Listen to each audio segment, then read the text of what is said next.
It all started on a sunny Saturday morning when I decided to visit one of my newly acquired properties, a peaceful ranch on the outskirts of town. I had just closed on several parcels of land that included a few residential developments nearby. One of them happened to have a notoriously strict homeowners association, the kind that fined residents for leaving their trash cans out an extra hour. I didn't think much of it until I met her, the infamous HOA Karen. As I parked my truck near the ranch fence line to inspect the property, a woman in a wide-brimmed hat and oversized sunglasses came marching toward me. She was waving her phone like it was a badge of authority. "Excuse me, you can't park here," she snapped. "This is private property, and you're trespassing. I'm calling the HOA and the police." I tried to explain calmly.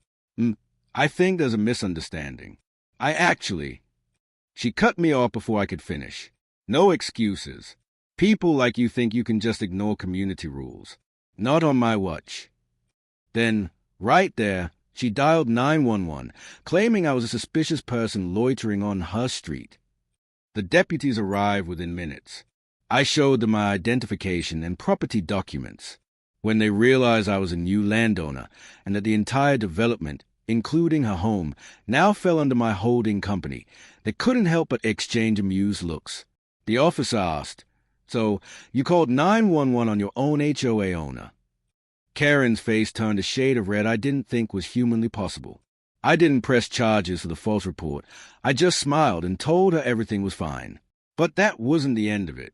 A few weeks later, when I officially took control of the HOA board, I reviewed the long list of complaints and fines she had filed against her neighbors. Turns out, Karen had been a nightmare, writing citations for things like unapproved mailbox colors and grass growing above regulation height. With the board's unanimous vote, I had her removed from her self-appointed compliance committee and issued a formal notice of harassment and misuse of HOA authority. She stormed into the next meeting demanding answers, but I simply said, "You might want to read who owns the HOA before calling 911 next time." Since then, the neighborhood has been peaceful. The residents even threw a small barbecue to celebrate the new era of the community. As for Karen, she keeps her head down these days. Funny how fast the rules change when the person you call the cops on turns out to be your boss.